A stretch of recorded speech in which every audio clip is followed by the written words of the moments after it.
Okay, I think we can get started now. I'm not seeing the actual number of folks on. I think I see, oh yeah, here we go. We have about 34. There's going to be more joining. I know some folks registered a little bit later, but that's okay. We'll catch everybody up. Thank you again for joining us today for our last in the series of the Counselor Conversations, strengthening our practice with equity in mind. We are going to begin now, and hopefully you'll be able to listen. If you do have any issues with the audio or with viewing our PowerPoint presentation, please let us know in chat. There'll be people monitoring the chat as well, so we'll be able to respond as quickly as possible.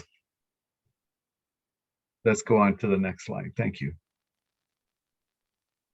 We're going to start off with this question. If you are able to, please get to your chat and answer the question. We're all working on this in one way or another. What do you look forward to in going towards the next normal? So please answer in chat. We'll give that about a minute and have people respond.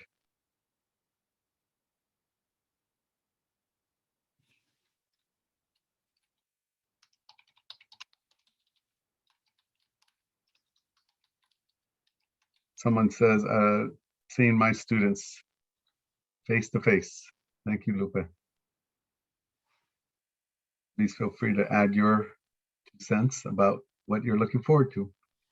Meeting and in-person group activities, group sessions, building relationship with my students and family, making connections with my students and colleagues in person. Yes. A lot of us are missing that, and continuing to see our students in the evening and weekends.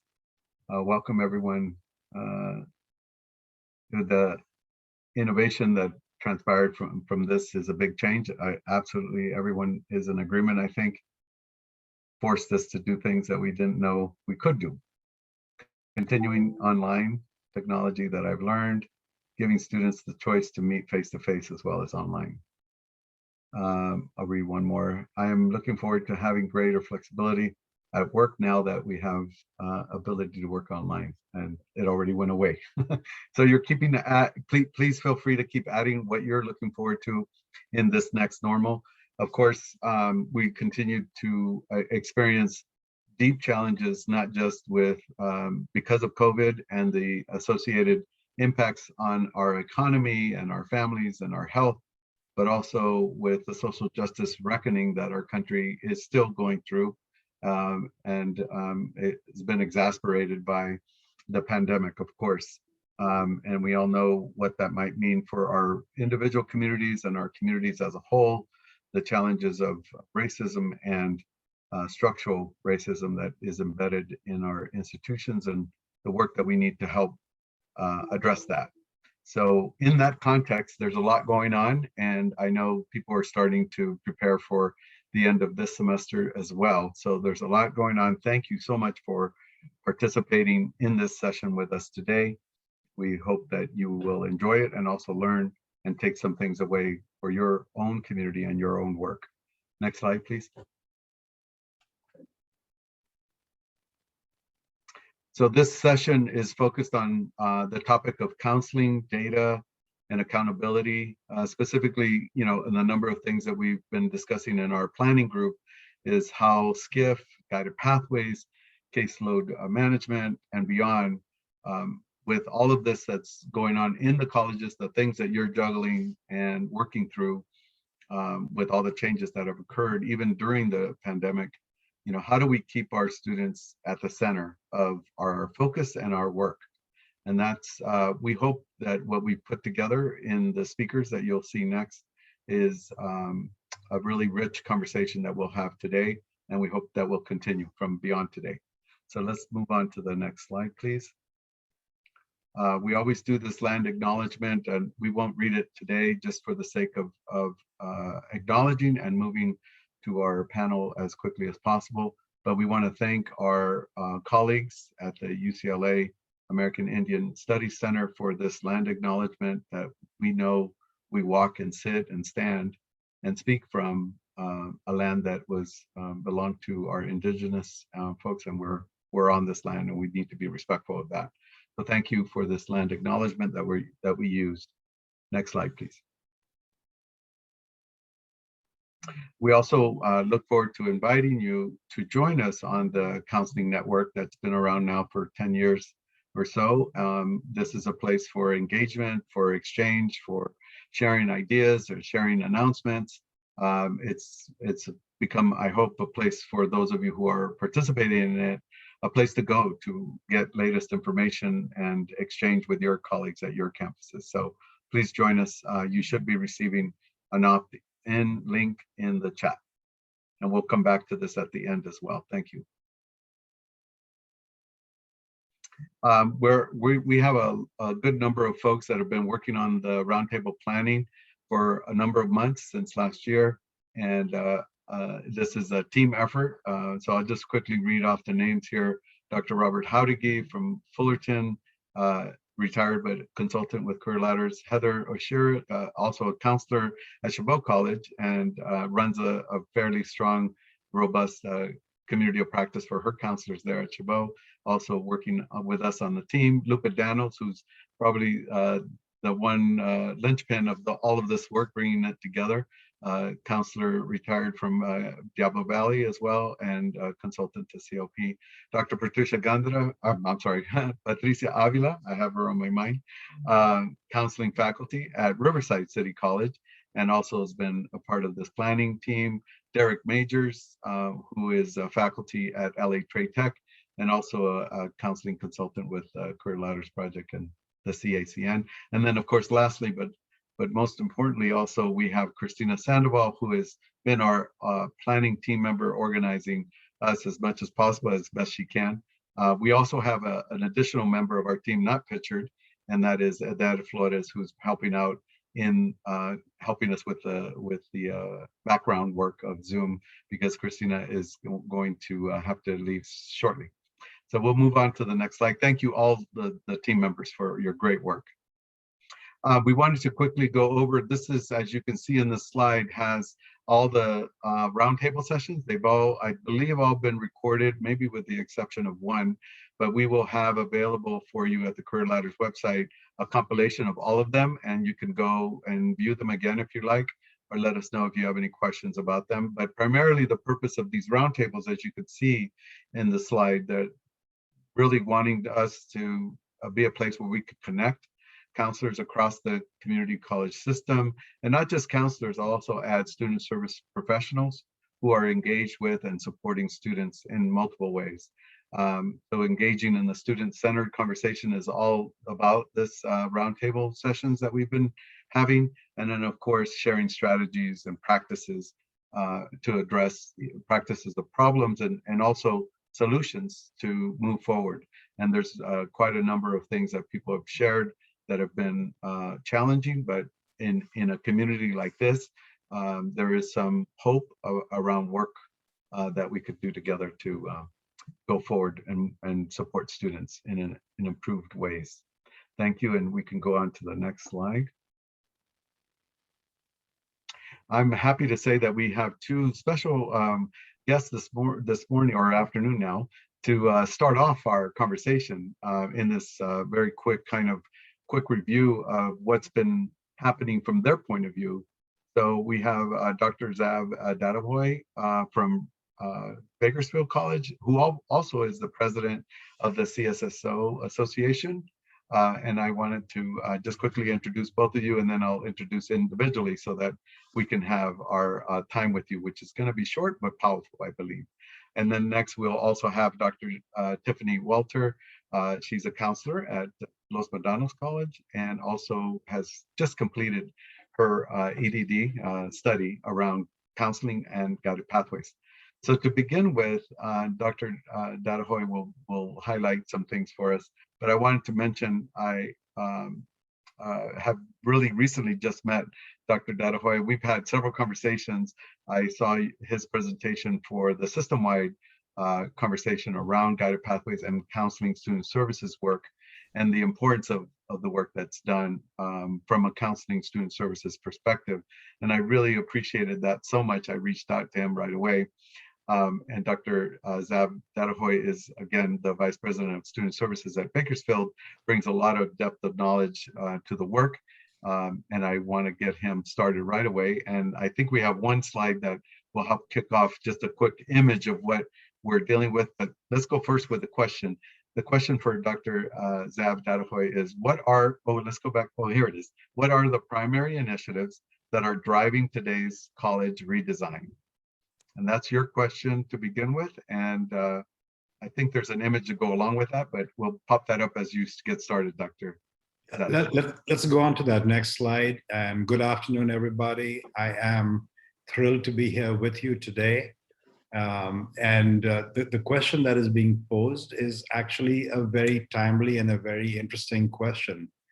Even as vice presidents of student affairs, we joke amongst ourselves about initiative fatigue. And I know that that's something that is very near and dear to everybody's heart in the college enterprise.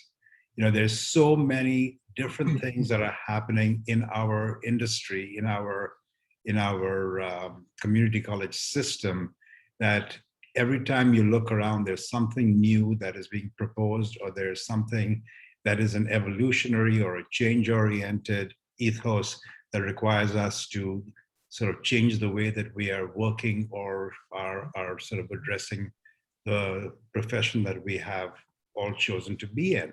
At the heart of its enterprise, our work is all about students and student success. That's easy, right? That's easy to say. But then just think about this. In the last few years, the Chancellor's office proposed a vision for success. And that vision for success was ambitious, without any question. It was almost transformative and revolutionary. It focused on increasing student supports.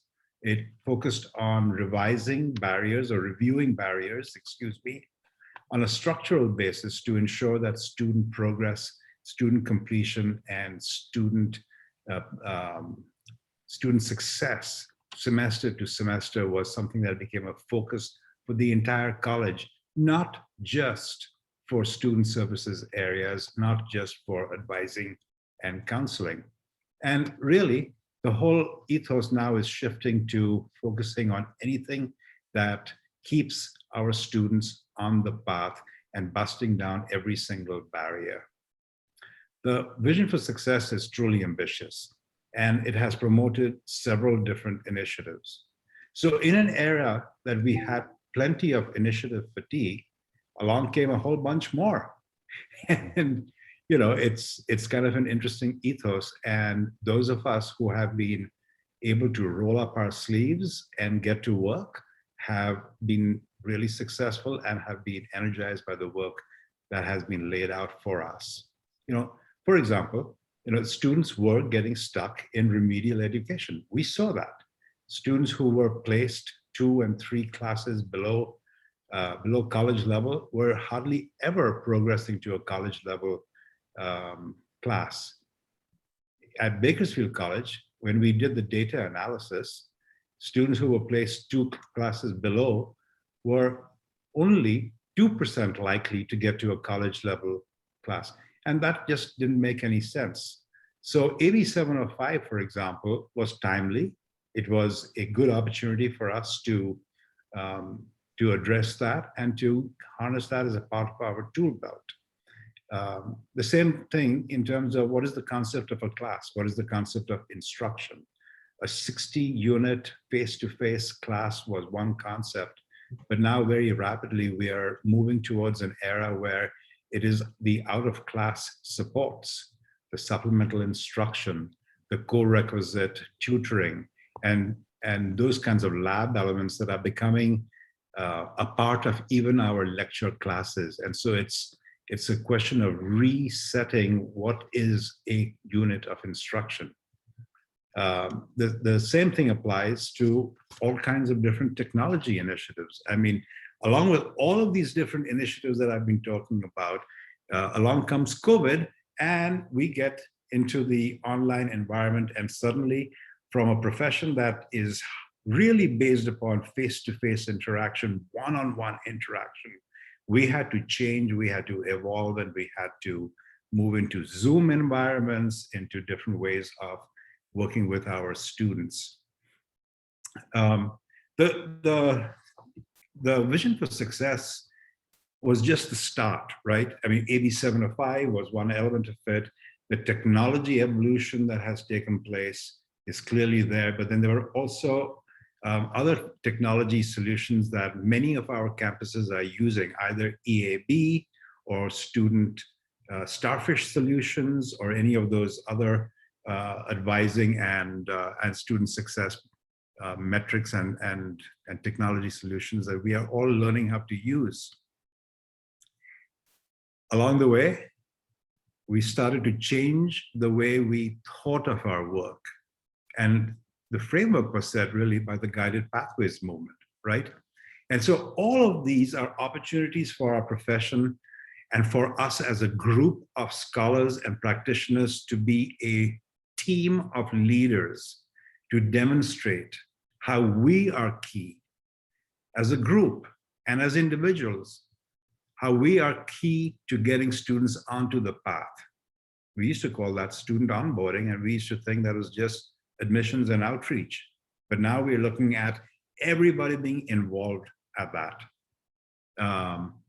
We're now demonstrating how we help our students stay on the path in terms of progress and completion.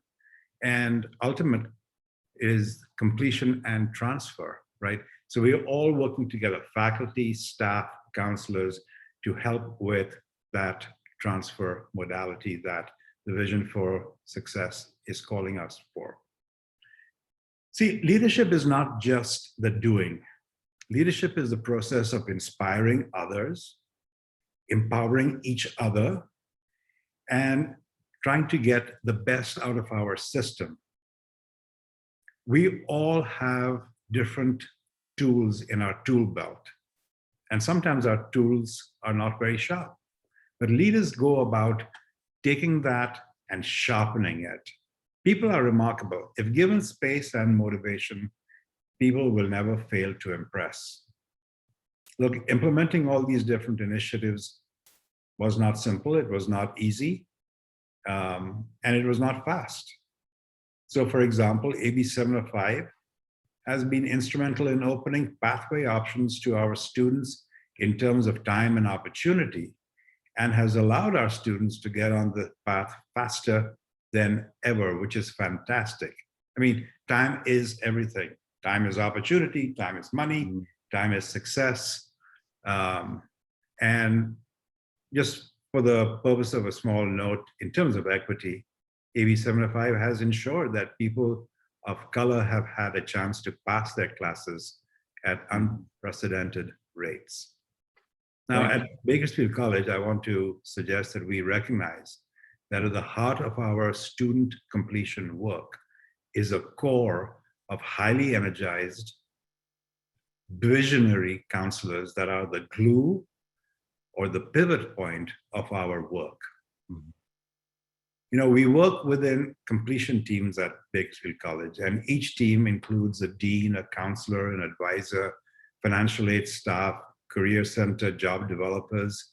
But the key cog in that is the counselor. That is the glue that brings the entire industry together, brings the entire team together, and keeps things moving forward. So I propose that within this concept, we start as vice presidents, we start looking at our counselors as being the leaders in this work, in this enterprise. Because without the counselors working as a team, as a group that is supervising or working with a caseload, as a group that is working with the curriculum and with instructional faculty from different departments, without that key leadership, we are missing something to pull this entire industry together. I mentioned technology briefly, but I want to sort of spend a minute or two saying that technology is rapidly evolving and is beginning to become a key tool for all of us in our work. And none of us in our prep programs were ever really taught about using technology as being a part of our tool belt. You know, all of us in the counseling and advising world were taught to be one-on-one in the work that we do. And that is where our forte lies. But I submit to you that now it is even more important for us to look at our cohorts that we are managing, almost as a cohort management leader or caseload leader, and see where our students are. It is easy for our counselors, for example, to take a look at maybe 200 students in a particular pathway and say, oh, of these 200 students, 40 have not yet registered for the upcoming summer and fall semester through our registration cycle. And if that's the case, we know which 40 to email, to nudge, to send a text message to, or to reach out to say, stay on the path, stay on the path. And the same thing would apply to using technology to be able to see, based upon the education plan that the student has selected, if they are deviating from that education plan for whatever reason, to give them a nudge to be able to support them. So you see, my friends, I'm proposing that we not start doing our work, keep doing our work based upon looking at individual one-on-one students, but looking at it through the lens of technology and working with our cohorts to uplift them and keep them moving along in terms of progress and completion. I am excited. I'm excited to see the work that my counselors are doing at Bakersfield College. I think this is a great time to be a professional at California community colleges. Thank you, Dr. Dadabhoy. We're going to quickly move on to Dr. Welter, and I just want to thank again Dr. Welter for the work that she's done. I'm going to be abbreviated in my bio because I want to get to you right away, because I know you spent some time preparing your thoughts, especially coming off of completing your dissertation in this very topic that Dr. Dadabhoy just went through, building the case for why we need to do things differently. So I'm going to just quickly turn it over to you, Dr. Welter, please. Thank you. That's actually a great segue into my topic. So good afternoon, everyone. My name is Dr. Tiffany Welter. I'm a counselor at Los Medanos College. My title is Career Pathways Counselor, and I actually spend about 75% of my time at the high schools, really streamlining the pathway in to college. I recently completed a study involving counselors from California community colleges up and down the state around guided pathway efforts, and I want to share with you a few of my findings. I could talk for hours on this, but I'm going to just give you a 5-minute version, and then I'll be sharing at later events more thoroughly.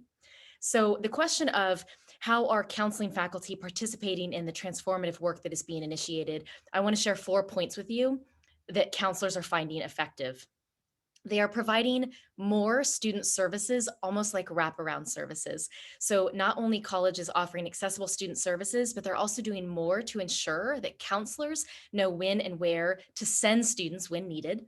These services could include, but are, of course, are not limited to, transfer and career centers, financial aid, and also having approachable faculty. Counselors shared the most important thing was to have these structures in place and really redesigning what those services look like, and then possibly even redesigning those services. Having the student support services in place that are going to be able to reach out to students. So this could maybe be student ambassadors or advisors who are not counselors. So advisors would be something different than a counselor, reaching out to these students for whatever needs they may have, finding out if they need financial aid assistance or academic needs in terms of maybe tutoring and other additional student support services.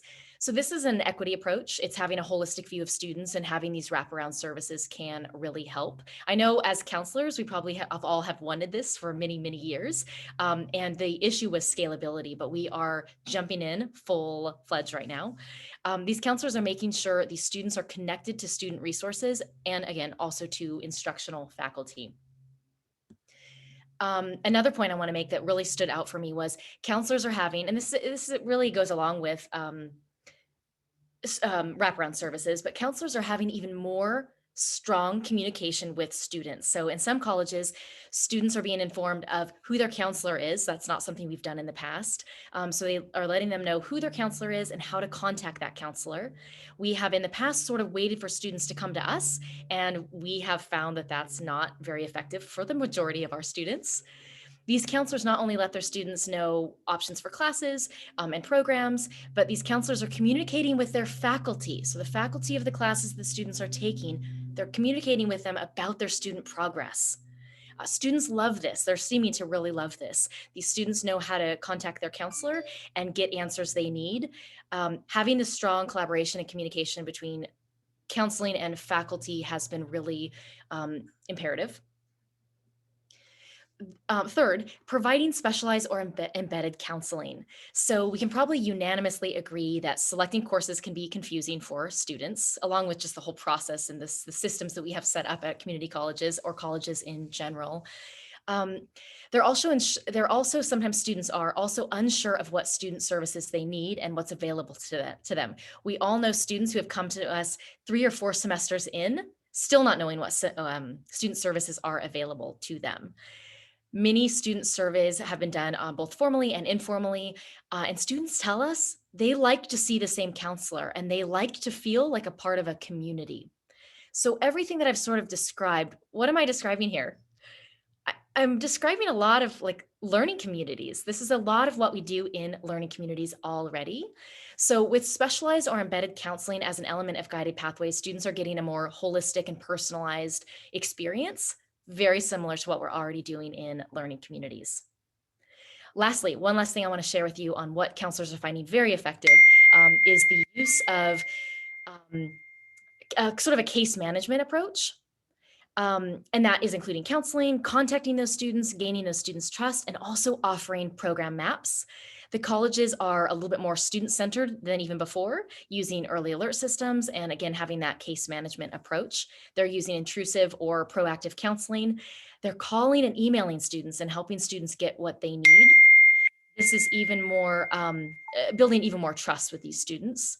And going back to the program maps, this is just, and these program maps, by and large, are on the college websites. So that's helping students with a visual of what their 2-year plan could look like. Students can see exactly what they need to take, and that's a good feeling for them usually. It's not a replacement for seeing a counselor, but supplemental to seeing counselors. And this is filling in equity gaps and keeps the whole process student-centered. So I have so much more to share with you, and hopefully I can do that at a different time. This is what some California community colleges are doing up and down the state around their guided pathway efforts and their participation in this transformational work. Much more I want to share with you, but thank you so much for having me today. No, thank you. Thank you so much, Dr. Welter and Dr. Dadabhoy. There's so much to really try to dig into that we don't have time to cover it all. But I did want to just highlight one quick thing that I think is on everyone's mind, or at least the work that needs to be addressed.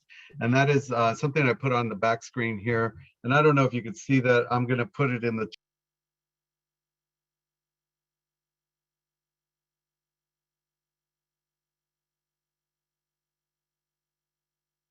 Luis, you're on mute. Okay, thank you.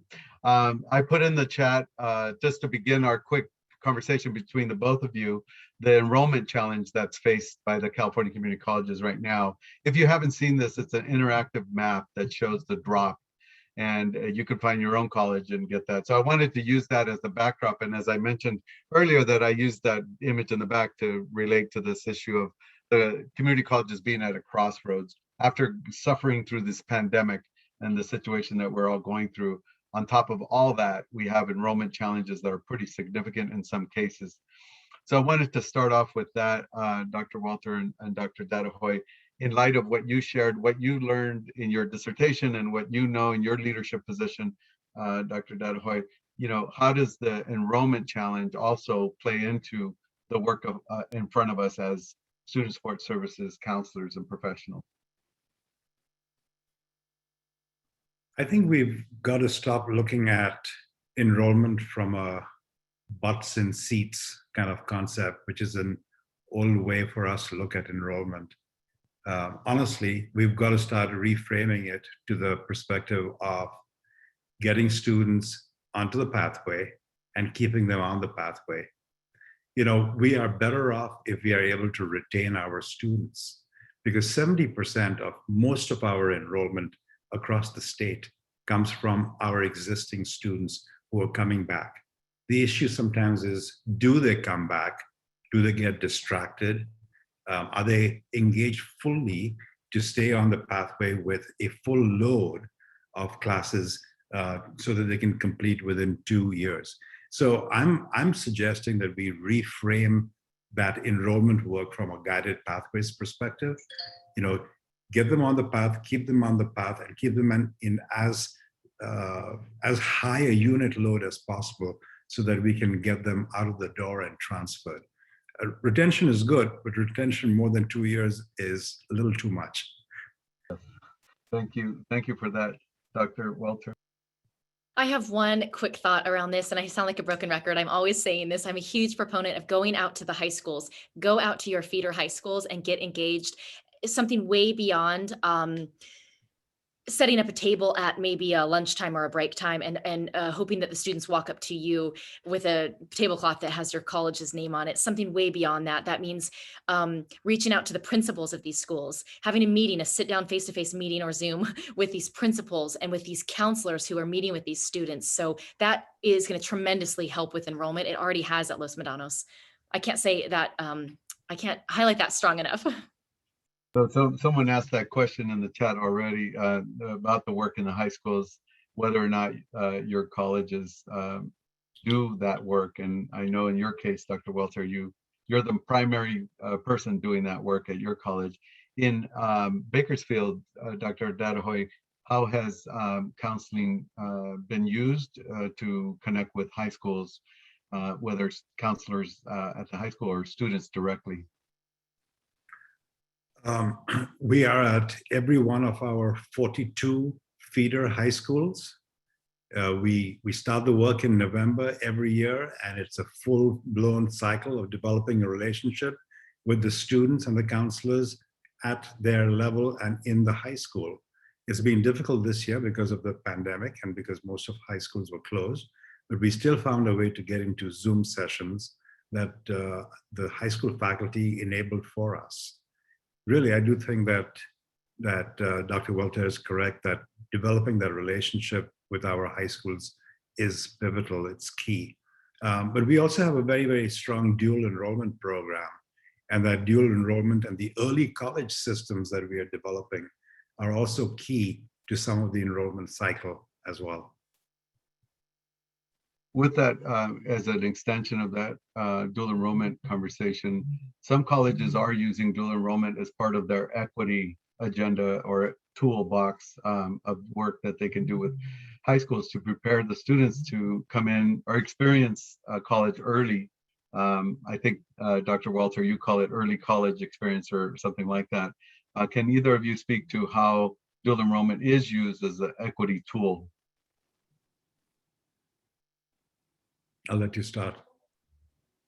Thank you. Yeah, so early college credit is our term for this. And we have concurrent enrollment, of course, that always exists. We have articulation and we have dual enrollment.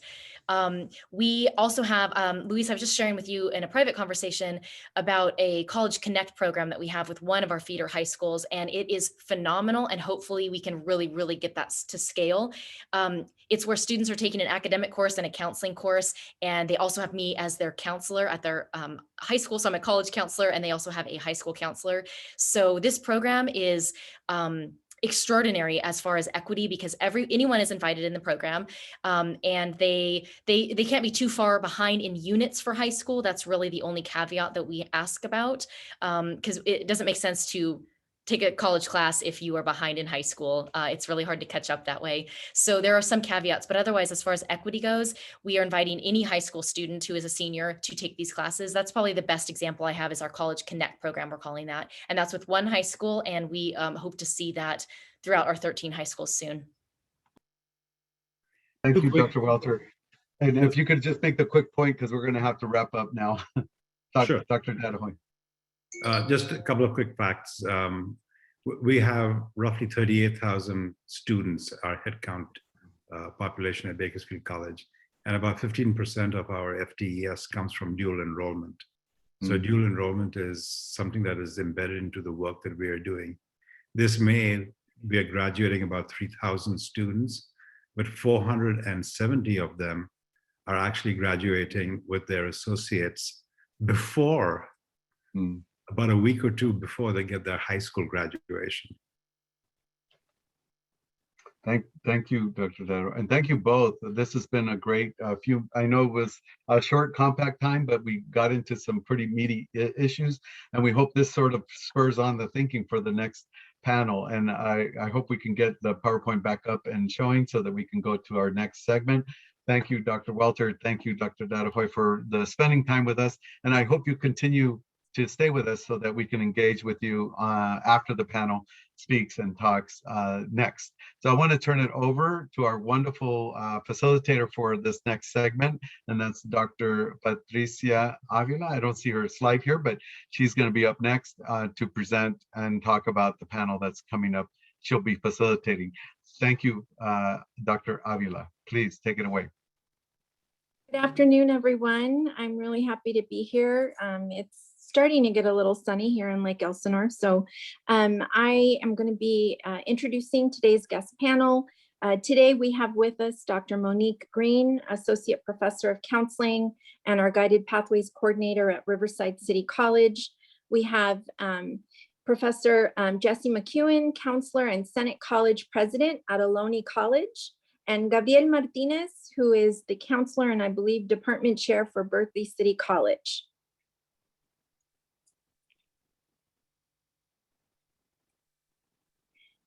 So we are going to, we have some very specific questions that we're going to be addressing with the panelists.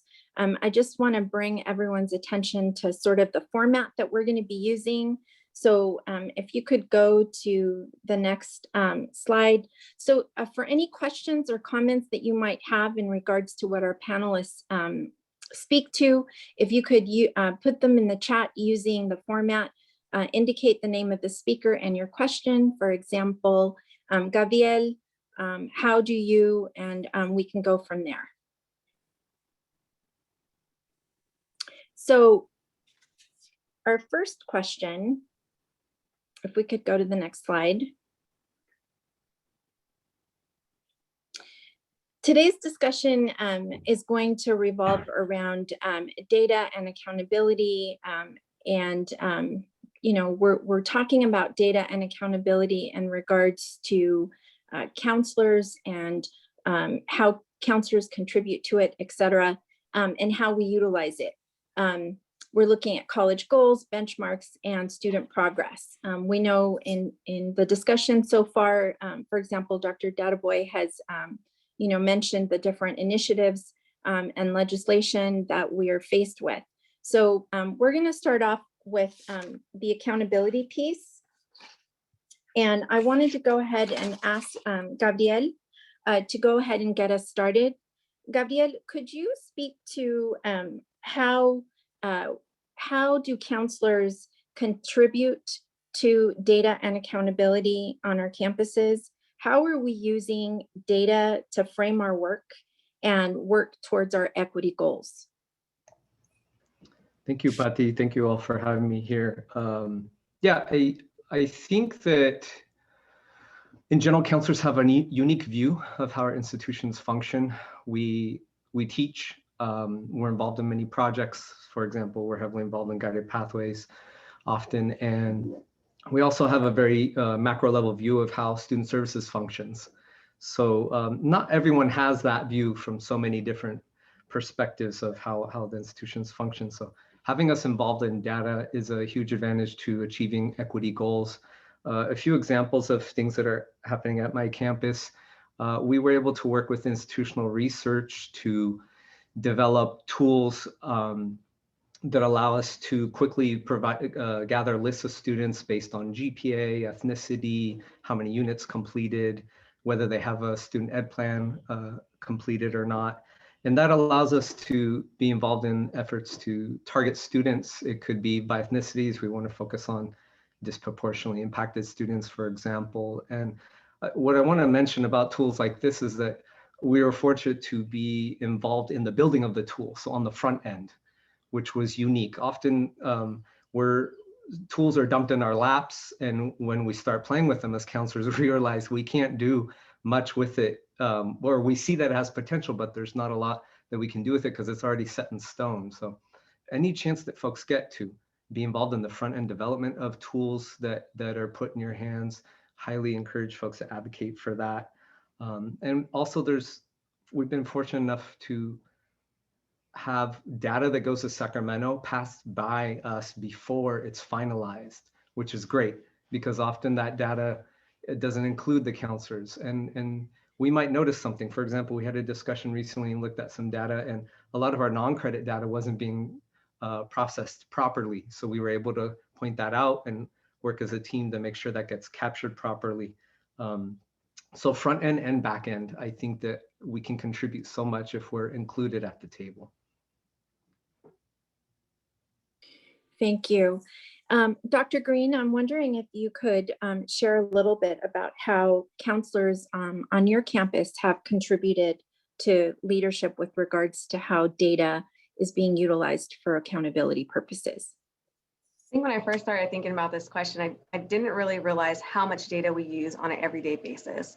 Now, especially going into guided pathways, I mean, we've been using it for quite some time to inform our decisions, the activities that we plan, the intentional outreach we do for our students. But I think we've been really focusing on equity over the last few years and which of our students are falling behind in our guidance courses. And so recently, we've developed an intro to college class specifically for our African-American males. And so we did our pilot in the fall. And I believe the success rates were a lot higher than some of the introduction to other college courses. So we would like to continue with that.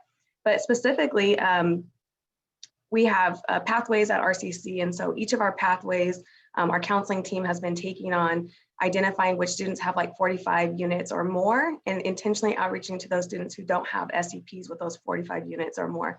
And the number is actually astonishing. There's a lot of students who don't have SEPs. And we know that in the counseling world, SEPs lead to student success. And often students who have a laid out plan, finish faster than those who do not. And so we've been doing that for the last 2 years, intentionally outreaching to them, giving them their transfer information that they need, giving them the dates and deadlines to make sure that they're applying, making sure that they're applying for their graduation application. And so we've been using data a lot, specifically to target our equity groups and making sure that they're getting through from semester to semester, making sure they have student educational plans.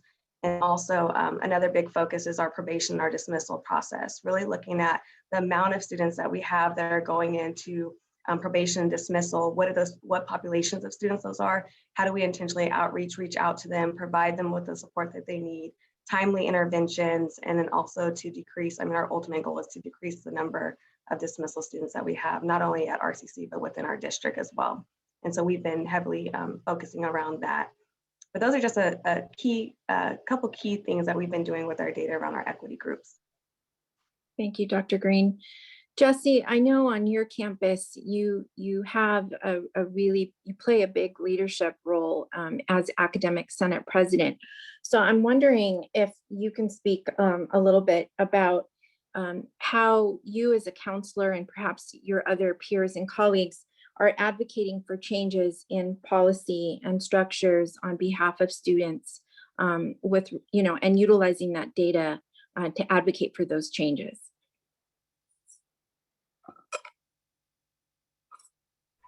I mean, yeah, that's a great question. We do in the counseling department, we do a lot of the same things that both Monique and Gabriel have talked about. But we do, at that larger issue, there is that more systemic change, and you need that data to provide the influence and to really support that change. And I think it's a key component to look at data, but also to look at how can we make these changes that are institutional changes that are going to be long lasting, right? Because as individual counselors, we can only do so much. There's only so many students we can help. But if we are able to use that data and share it college-wide, you can bring more groups on campus into the conversation, and to really make these equity changes, you have to do that. I think one of the things I've also really tried to do in my role, we don't actually have a classified Senate, but is to bring more voices than just faculty into the conversation, because it's a lot of work for the counselor to do everything. And you need that student services team, the faculty, you need that whole team really working together. And so it's in that process of bringing these conversations out into the open that you're able to really exact some of that change. Because oftentimes it can live in silos or isolated in departments. And so that's what the importance of engagement with governance is, I believe, for counselors specifically, because of that overall view of student services and the institution itself.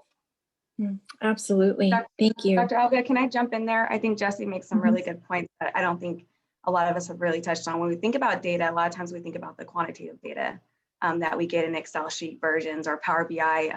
Bless your hearts, if you have Power BI, it's transformed the way that we do a lot of work.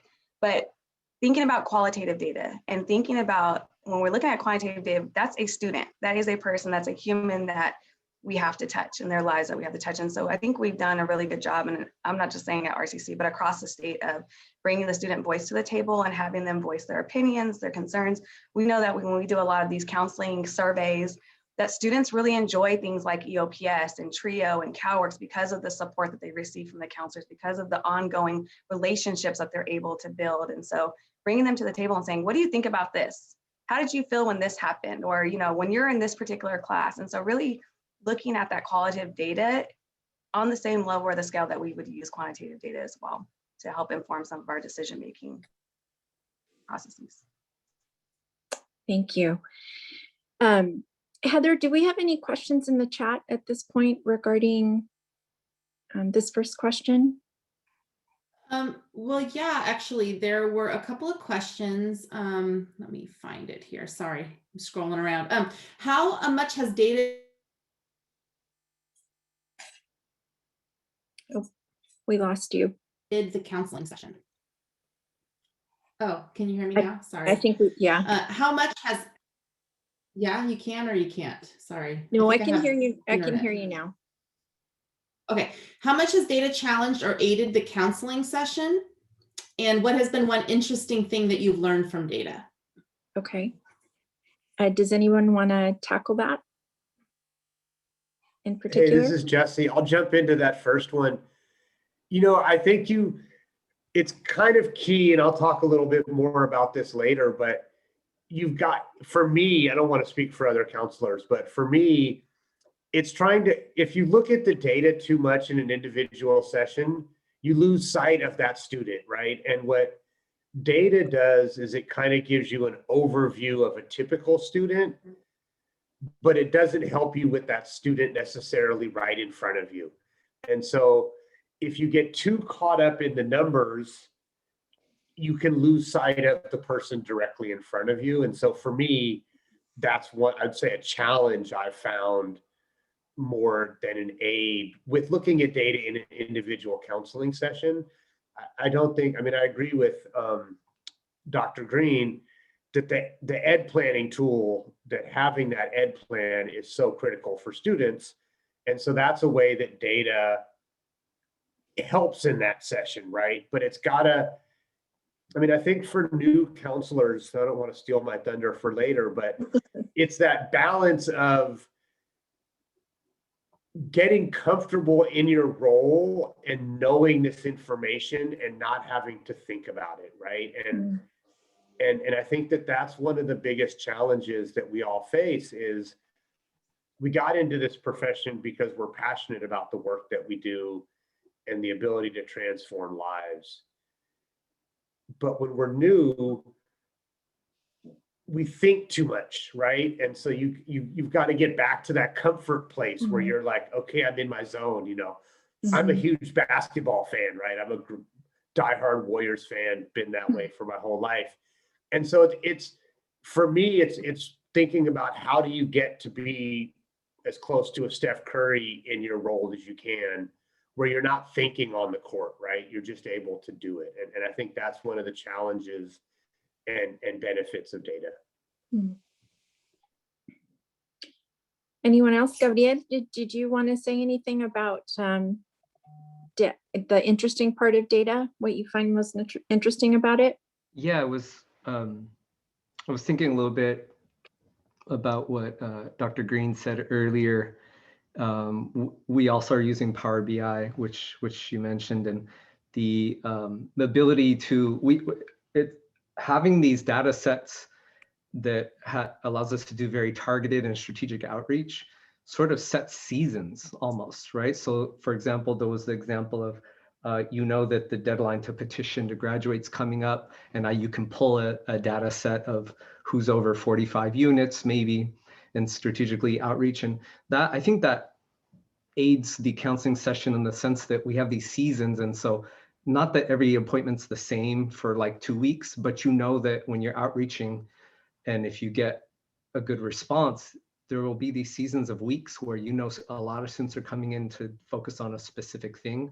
And so to pull in what Jesse was mentioning as well, that for that new counselor that's, trying to juggle so many things, knowing that, okay, for these few weeks, there's a bit of a focus on this task can really help structure things in a way where there's times of this semester where we're out in open waters and you don't know exactly what's going to walk in your door or jump into your Zoom session. So it could provide some structure that can help for all the work that we do. I don't want to be a Debbie Downer or anything, but something that's interesting to me in terms of the data is that, counselors have been at the forefront a lot of these equity conversations. We've done a lot of professional development. We've went through, the student educational planning, ramping up and making sure every student has a student education plan. I mean, we've been involved in a lot of these conversations, but our data has been the same for I don't know how many years. And it really just goes to show that, we're a core piece of the student experience, but we have to figure out how to be the leaders on our campus to get our other faculty members involved in these conversations inside the classroom. And we can only impact so much outside of the classroom. And so if we want to really start seeing these numbers move for student success, we really have to start building some bridges between student services, academic affairs, and also our local high schools. So not to be Debbie Downer, but we've moved a little bit, we've done a lot, but numbers still look pretty much the same. To that point, Dr. Greene, the next question I'm going to ask you to get us started. And so there's been a lot of discussion across the state regarding caseload counseling and implementing caseload model in counseling and within the guided pathways framework. So what are your thoughts and experience about the role that counselors play in supporting students through a caseload model? So going back to previous and something that Dr. Zav said earlier is that, counselors are the glue. We're the glue that holds the student experience together. We're the ones that help them get onboarded. We're the ones that help them off board. We're the ones that help them get to their supportive services. We make sure that they get into the class.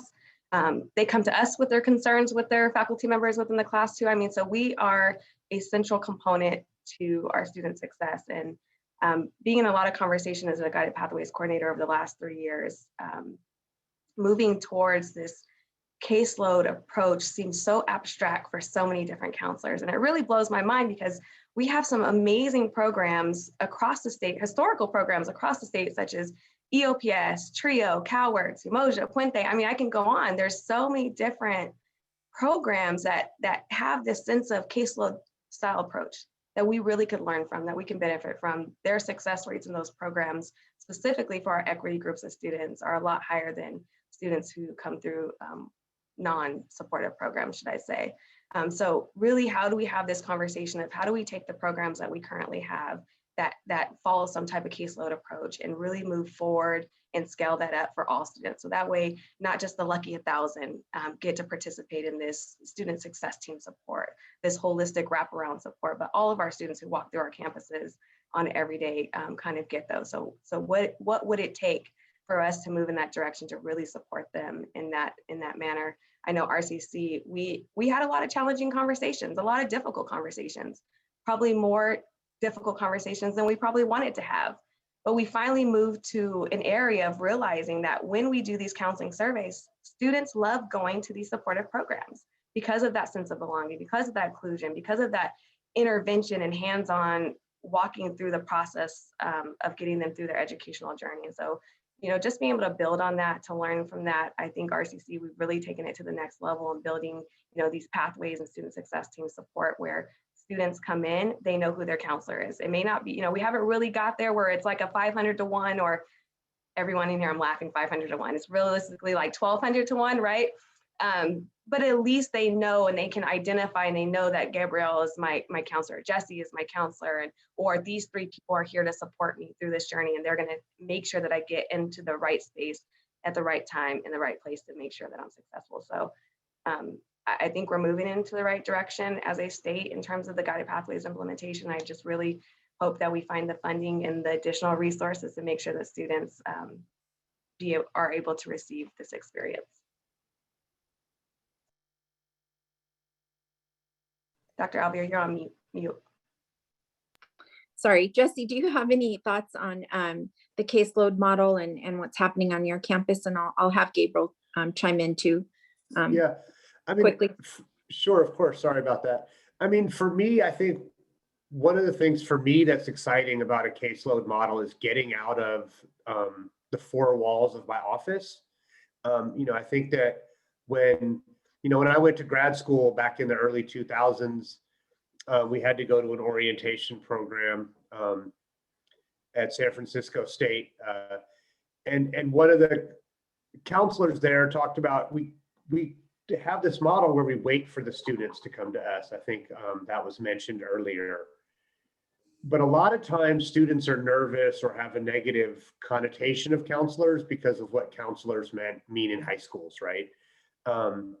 And so if you can get out of your office and go to where the students are, whether that's the common areas or classrooms, and give them a snippet of who you are and provide that opportunity for them to get to know you in a more informal setting, it makes it that much easier for them to then come to your office when they need you or reach out to you via email when they need you, right? And so those are the things that I think are really exciting about this caseload model is it doesn't need to be a half hour or an hour appointment in order to help every student, right? Some students need 25-minute interactions to build that relationship and that trust in order to go forward. And so we lose a lot of efficiency and time with students when we get locked into sit at your desk and wait for a student. And I think the caseload models, and on our campus, each interest area is kind of being allowed to develop their own model. And so that's kind of an exciting component of that. Yeah, thank you. So we have some questions in the chat. So I'm wondering if Heather can ask some of those questions and I'll have Gabe address the first one, if that's okay. Yeah, so the first question was, well, there's 2 that they were separate questions, but I'll say both of them and then you can have whoever answer. Is there an ideal, healthy, manageable student to counselor ratio is one. And then the other one was a little more open-ended. What can a college or counseling faculty do to build the college-wide respect needed to lead these efforts? Unfortunately, we often see counseling faculty sidelined in general. Ooh, ratio. Dr. Greene addressed it earlier. It can range. I'm not even going to tell you. We've had a few folks retire recently and haven't been able to replace those positions. So what was a bad ratio has just gotten totally out of control. I'm speaking from a general counseling point of view, but one of my EOPS colleagues is here with us today, and I know her ratio is very challenging as well. I don't know if I want to say a specific number. That's a tough one. It depends on the work. What maybe I can incorporate something I was going to say earlier, that right now we have liaisons from our learning communities, our EOPS, next up programs there, caseload, more case management type of models. But from general counseling, we have liaisons to different departments, but as they're restructuring how they're going to operate through the guided pathways model, we're having discussions now about how can we support that? Can we have a dedicated person that just works with social sciences, if that's how they want to structure, right? I'm speaking from a college that is very small, right? And so I saw Tiffany posted 17 full-time counselors at Los Medanos. I would love to have that many full-timers, and just could dream about what we could do with that amount of bandwidth. So I would encourage folks in thinking about ratios and how to get involved, how to do caseload. What's your capacity? Have that internal discussion as a counseling department, get ahead of the game before it's just put on you by an administrator, right? Or a model that others are involved in developing. Have that discussion and know ahead of time, what is your capacity? It might not be an exact ratio, but you can come with that info and say, look, we're small. For example, in my general counseling team's case, we're pretty small. We don't know if we can have one counselor dedicated to each of the groups that's developed through the guided pathways model, like how the instructional side wants to present themselves to students or organize themselves, right? Like a classic meta majors model where you might have a counselor just in that meta major. We might not have the capacity, so maybe we stick with liaison. So I would encourage folks to have that discussion internally with your teams ahead of time before it's, for lack of a better word, imposed on you, and you can be proactive about what your capacity is, right? Because we are doing that plus all the other things that we already are trying to do for our students and our local community. Right. So Gabriel, in terms of what you're saying, I'm reminded of how the data can help, right? Because if you have the data and you know how many students are in each of the meta majors or pathways, whatever your college is calling it, right? You can then really have a conversation as a discipline about what that caseload needs to look like, right? And how many students you can realistically serve, and what would be the best model to follow. So yeah, so thank you for that. Heather, can we move on, or is there anything else that's come up in the chat? There's one last. Go ahead, Lynn. I'm stepping out of line. Go ahead, Heather. Oh, no, you're good. I think you probably have the answer, so I'm just gonna let you go. There was a question in the chat about technology helping to manage caseload, and I think we've all kind of touched on this a little bit. You know, if we had technology, we would know, you know, right on our portal, like how many students we have. It would target us or alert us. Okay, you have these 14 students that are going off path. They've dropped 2 of their courses or whatever. So it would help us to better intentionally provide interventions. Some students, like Jesse said, some students only need a 15-minute check-in every single semester to just say, hey, how are you? Just building that relationship. But other students may need additional career exploration, et cetera. Like we noticed like half of our caseload has not defined a major yet, or they're switching majors multiple times. And so those are kind of like key alerts that technology would be able to assist us with to really support those students who need the most support. So I really think that hopefully moving forward, like 2022, we all have some type of technology that will help us with this caseload. And not only just for counselors. So another question is, you know, who else can help us with this caseload management? This may be the first time that we've had the ability to work with faculty members within disciplines and pathways to create comments. A faculty member can just drop into that technology and say, hey, I have this student not doing so well, hasn't showed up. Maybe you can help me check on him or something like that to provide this collaborative type support. And that also goes to another question is, you know, how do we reimagine what counseling looks like? It's like, in my mind, I think of general counseling as this ball and chain. Don't shoot me. A ball and chain. You know, we're tied to the desk because that's how we've been serving students for I don't know how long, but how do we start to reimagine what that ball and chain looks like? Being able to go out to the classrooms, being able to go out to these engagements in our spaces to really meet with students and connect with them on different levels that may actually be more beneficial than just the desk contact that they're used to receiving from us. I love that point. Specifically because we're moving on to the next question, Dr. Greene, and you just talked about reimagining, right? Counseling. And so I'm going to ask Jesse to kind of take the lead on this last question. So in terms of the pandemic and beyond, right, moving forward, what advice would you give to new faculty, new counseling faculty coming into the field? Yeah, absolutely. I mean, you know, I think for me, I was thinking about this, and for me, the key thing to think about is balance. I think I talked about the first one, right? Which was, we all have characteristics that make us great counselors, and how do we balance the challenges of adjusting once we kind of get our foot in the door, right? But then there's also a piece about technology and the human connection, which I think, we've talked a lot today about how technology can aid us. But, when I think about working with students, I've often got 4 or 5 different platforms open working with students, right? I've got my ed planning tool, I've got these other things. But then how do you manage this platforms you're working with the student on, like the student information system or SIS, but also still make a connection with that student, right? And that's the kind of thing that only comes with time and utilizing the machines. And then there's a piece of innovation, but then also having to figure out how do you work that innovation within the existing structures of your institution, right? Because you can't it's hard to come into the political machines, unfortunately, that community colleges are, and want to do change, right?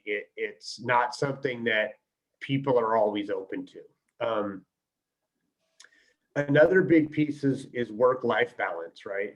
Because you can't be an effective counselor if your life at home isn't in order, right? If you don't have the time to nurture your own family and your own relationships. So you've got to find that balance between those two arenas that allow you to be satisfied both in the work environment and the personal life, because without that, they both don't work well together. And I think the last thing is kind of addresses some of the questions that were in there about redefining what counselors are, or that broader sense of engagement. And that's joining committees, joining task forces, taking on leadership roles within the institution, so that more people get to see how counselors work and think and understand. Because I believe it was Gabriel talked about, as a counselor, you have to work with faculty, you have to work with staff, you have to work with administrators almost every day in a way that nobody else on the college really has to, right? And so you understand and see the institution through a completely different lens. And that, when you start bringing that into college-wide conversations, that's how you bring and kind of give that bigger spotlight to the role and importance of counseling, faculty counseling roles and responsibilities on the campus. And so that's kind of, for me, it really is, it's that balance, because everything's balanced, right? You can't, you've got to keep both sides working, right? You can't go all out into the college, but if we all just stay internal in the department. And I think that's one of the things that guided pathways and equity work is about, is if we're just changing one student at a time, it's going to take a long time to make a really big impact.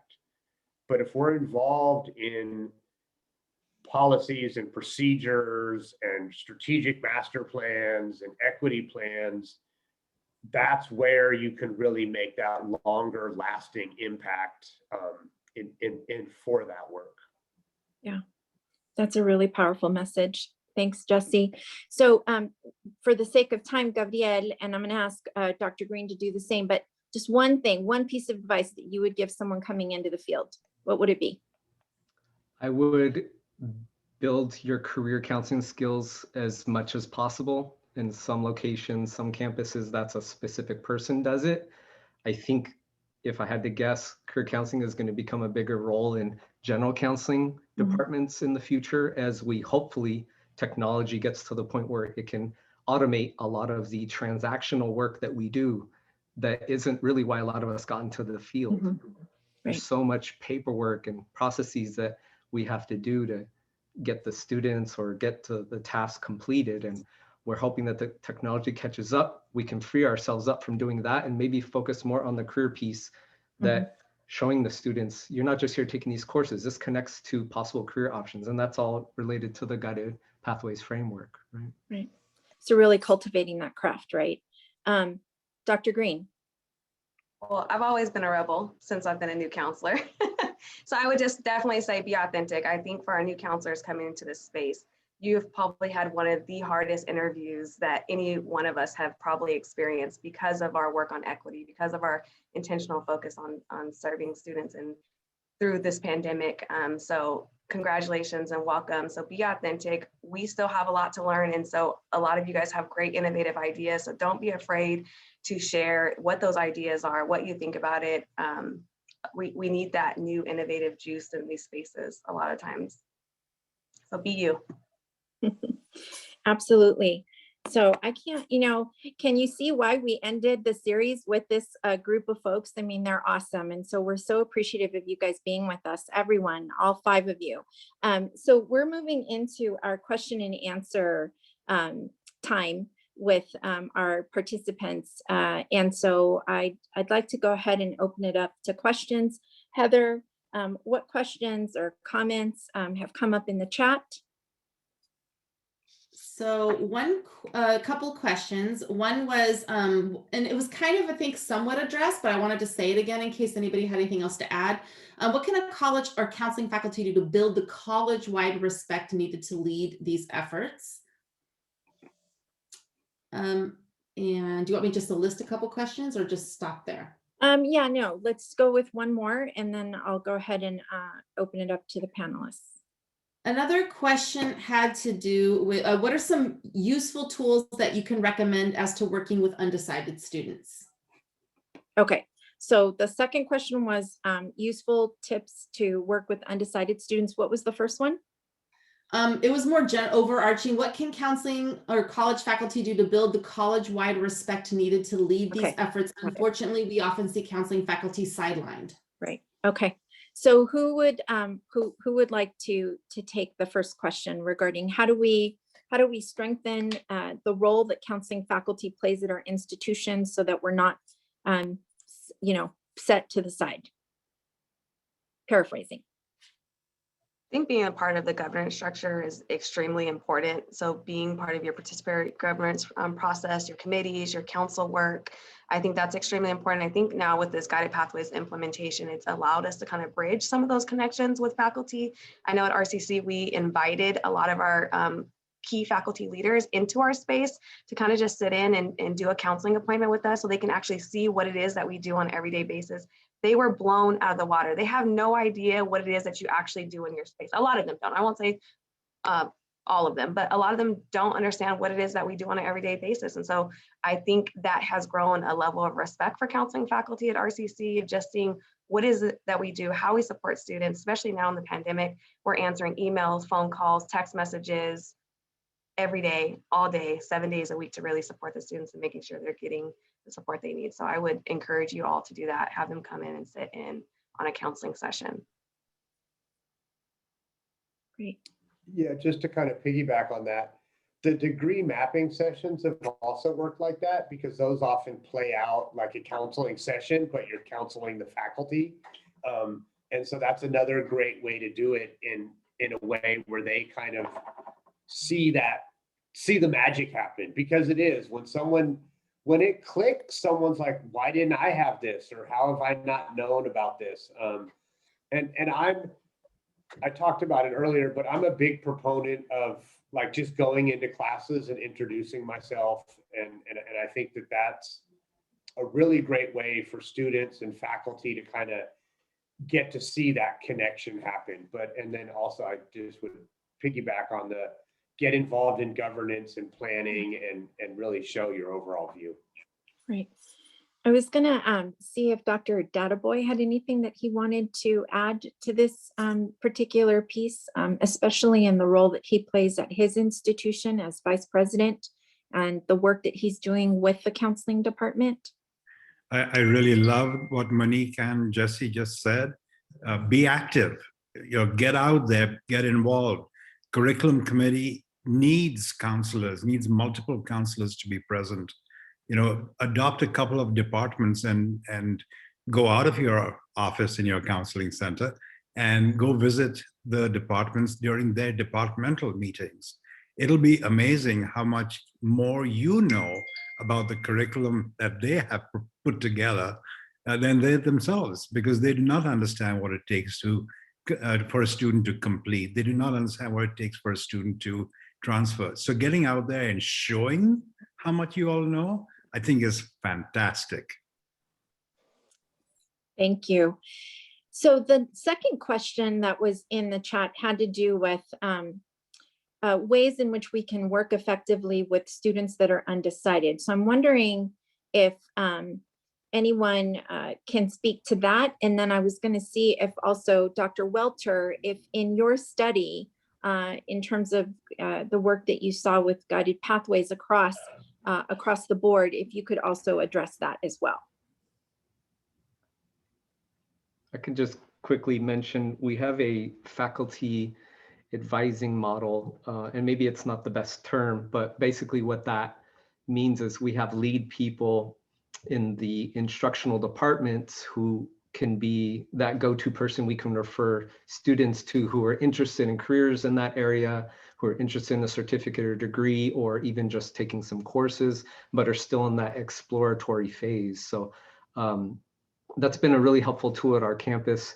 It's, definitely fits within the GP framework. It's something we've had for a few years now, but now we're fine tuning it with the Guided Pathways initiatives. So having that go-to person that you can send students to bring, have a conversation with that psychology instructor, and it can bring that major and that career to life in a way that us discussing it with them in terms of an academic or some basic career info can't make it sink in maybe quite as deep as someone that teaches and researches and sometimes also works on the side in that exact field.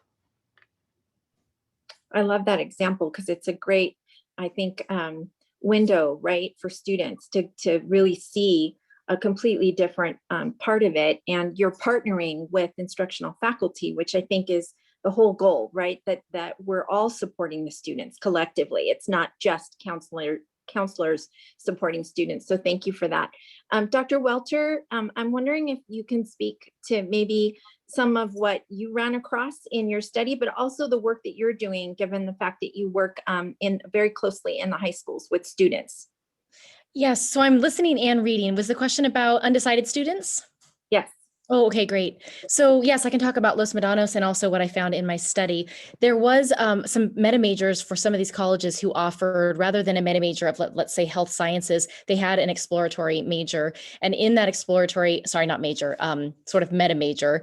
And from there, they have counselors that work directly with those students on working on maybe assessments for these students, and not just one assessment, but mini career assessments. And then also, I do teach at the high schools. I do teach career exploration classes at the high schools. Those classes are wonderful ways for students to get an idea of not only who they are, what they want, and how to get it, but also career options that they've never heard of. That's something my students say to me all the time is, I refer students to websites, free websites that they don't have to log in and create accounts with, like myplan.com is an excellent one. They can learn about careers that they've never thought about. Students have a lot of like nursing and business ideas floating in their head when they really don't have an interest in those, but they're just two majors that come up a lot. What they can do on these certain types of websites or these classes is learn more about careers that they don't know about. And I find that that's really helpful. Thank you for sharing that. Okay, so we are now at the end of our webinar. In the typical tradition that we've had since we started this series, we are going to invite you all to share your thoughts utilizing the Mentimeter. And so we're asking that you visit menti.com and enter the code that you see on the screen, or you can click on the link that's located in the chat. And what we would like you to do, there are 3 questions that we would like you to respond to. So if you could please put in what's one thing you heard today that you plan to take with you. So what's one takeaway for today? And then we're going to ask that you give us a 1-word response to this roundtable or roundtable series. And then last but not least, we're asking folks to provide us with some recommended or suggested topics and ideas that you would like to see CACN address in the future. These responses are not going to be shared in terms of the suggested ideas for future topics, but number 1 and number 2 are definitely, we'd like to be able to see what you guys come up with and share it with everyone. So I think Heather's already posted that in the chat.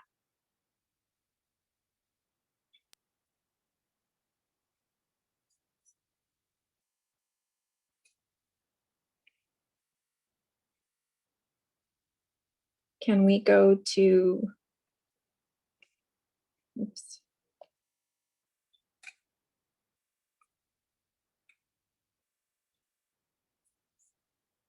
Absolutely. Our role as counselors matter tremendously, right? They matter 1000%. Getting more involved. Yes, active leadership, taking on active leadership roles on your campus is going to be critical. Creating a center where students get all the answers, right? A one-stop shop, which is really important because oftentimes we know that that's very discouraging for students to have to go to multiple places to get answers. I agree. We were very fortunate today to have Dr. Zav Dadabhoy with us. He really set the tone, I think, for what we wanted to accomplish today. So couldn't agree more. Keep those comments coming.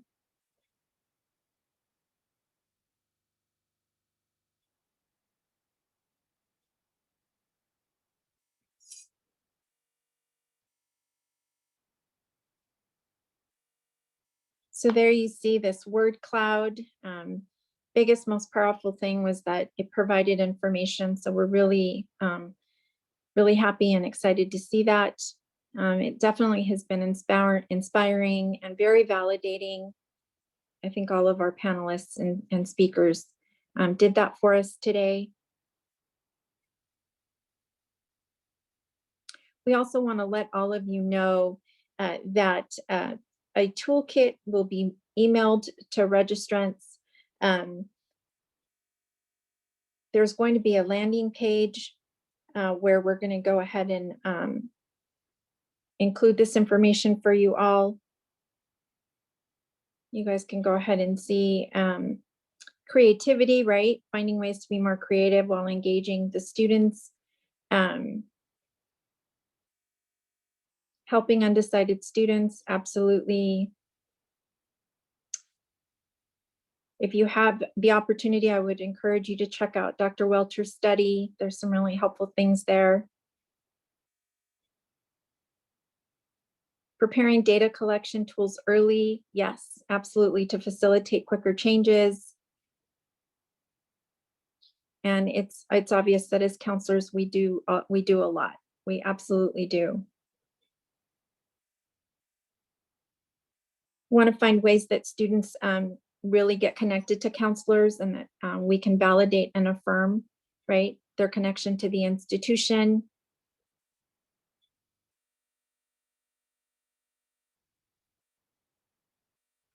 And then absolutely having conversations on your campus revolving around what that caseload's going to look like, right?